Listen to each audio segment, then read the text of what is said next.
Friends for generations, our people and a lot of people have turned back to our classics in order to discover there over and over again a perennial wisdom that is ever applicable to our own lives.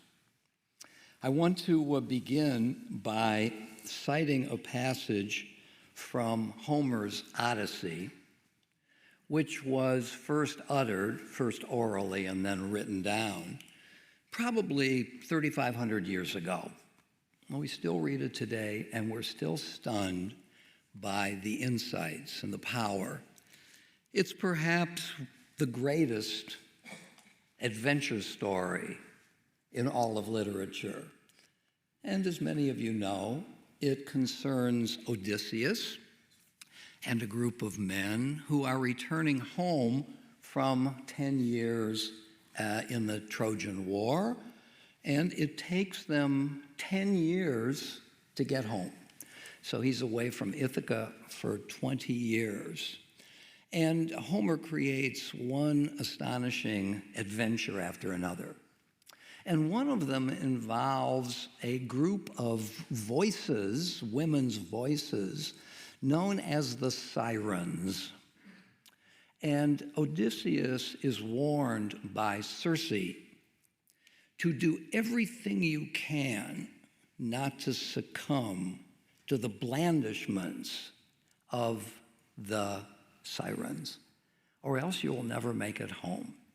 And I want to read a passage from the Odyssey. First, you will reach the island of the Sirens, those creatures who spellbind any man alive, whoever comes their way. Whoever draws too close, off guard, and catches the Sirens' voices in the air, no sailing home for him, no wife rising to meet him, no happy children beaming up at their father's face. The high, thrilling song of the Sirens will transfix him. Race straight past that coast, soften some beeswax, and stop your shipmates' ears so none can hear, none of the crew.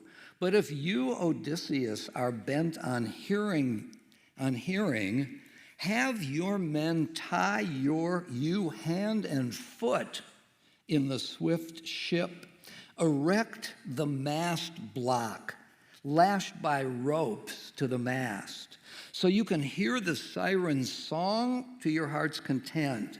But if you plead, commanding your men to set you free, then they must tie you harder, rope to rope.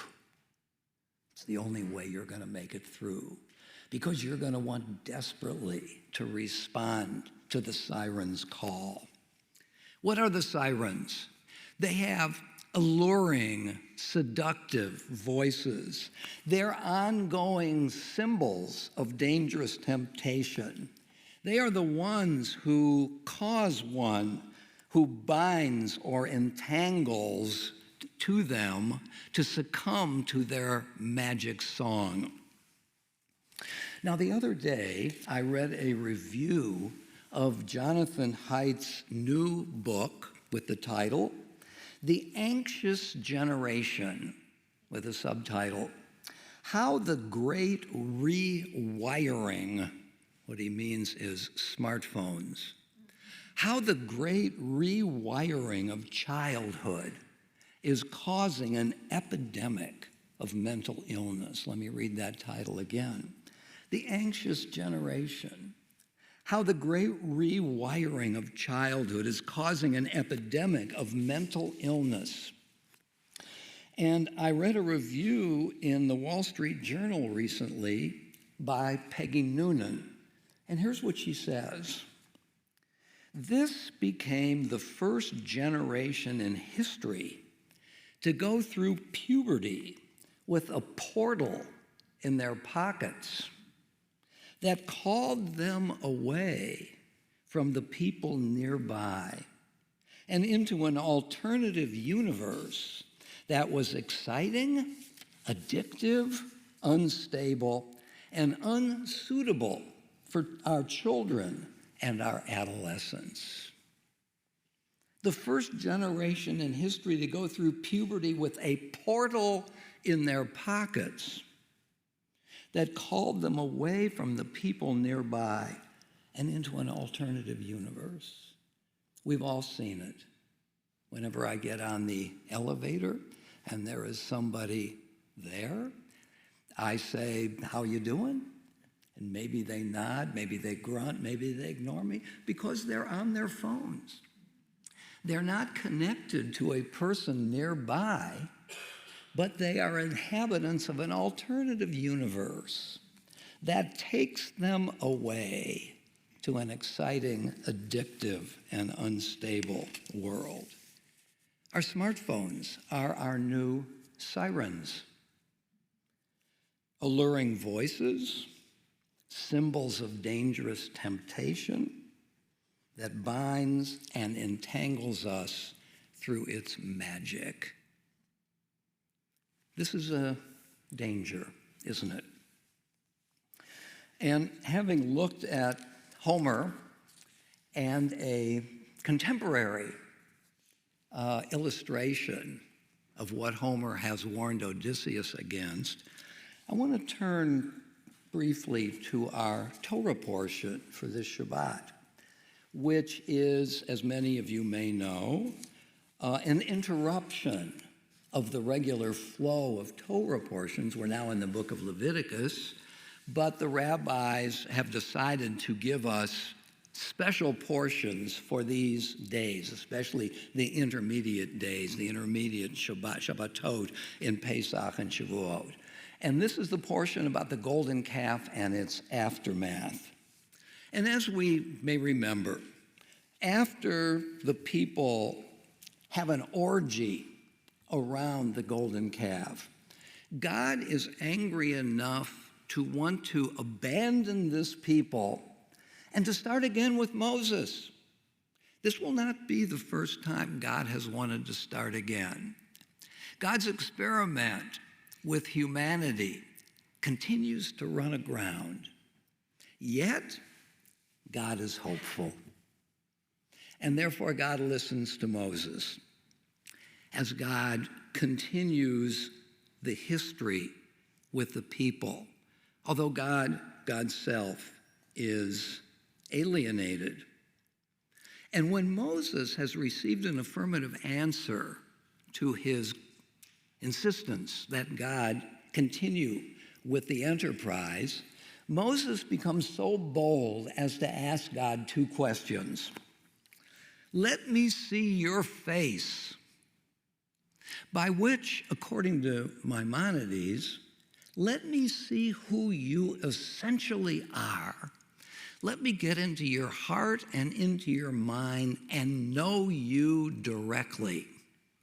And the second hope, let me see your ways, which once again Maimonides interprets as, let me see your actions. Let me see how your world works as an expression of the actions of God. And unsurprisingly, God says no to the first request. Famously, no person can see my face, for no person shall see my face and live. But God says yes, and cryptically, to the second request. And here is his affirmative response. I will make all my goodness pass before you. See, there is a place near me. Station yourself on the rock, and as my presence passes by, I will be very close. As my presence passes by, I will put you in the cleft of the rock and shield you with my hand until I have passed by. Then I will take away my hand and here is something I think quite profound. I will take away my hand and you will see my back. I will show you my goodness, namely, the actions, the way the world works, the laws of nature, that at their best, convey, embody my goodness. And what does it mean to see God's back? Think of somebody walking in the sand on the beach, and by the time we get there, they're gone. But we see the footsteps. We see the backs of these people in the steps they have made on the sand. We know they're there, they have been there, without actually seeing them. What is the Torah doing here? I want to speculate. Maybe you'll agree with me.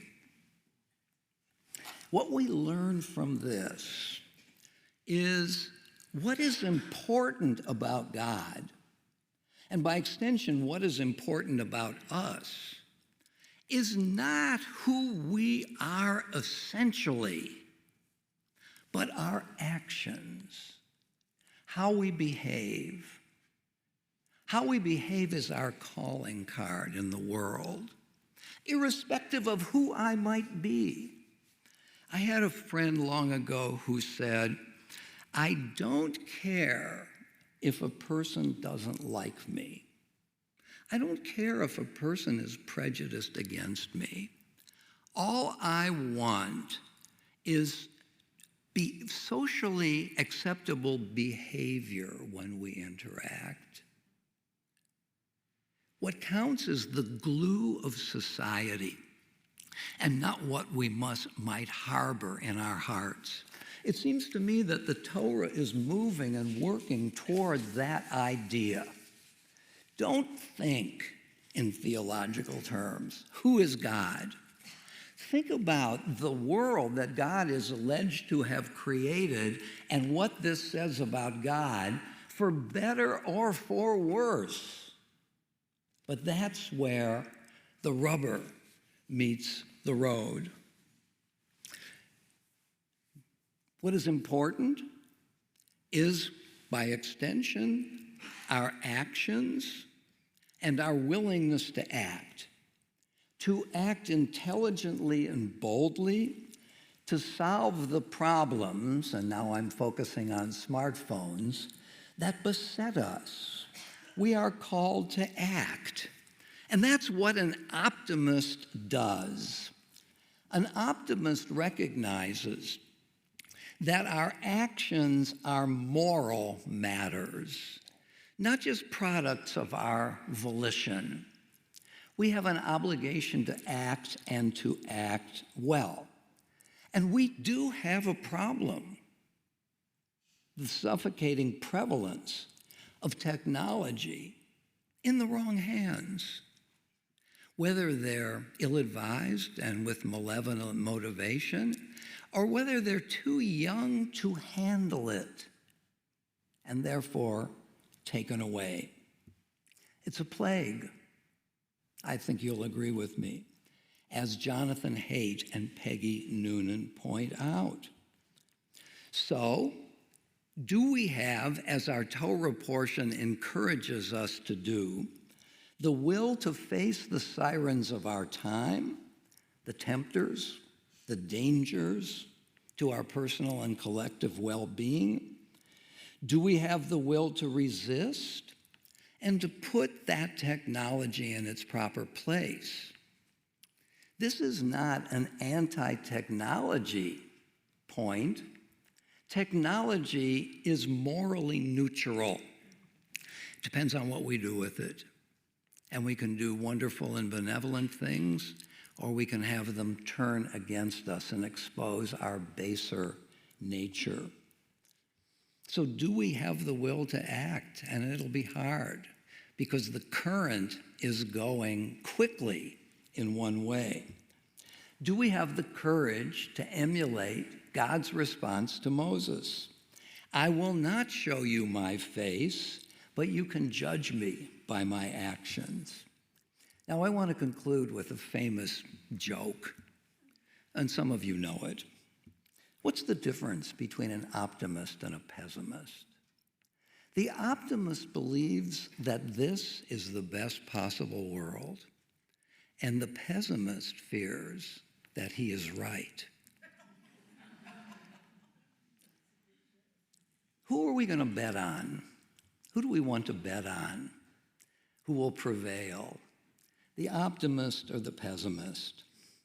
The pessimist believes that this troubled and sorry world of ours, filled with human bestiality and weakness of will, this is the best we can hope for.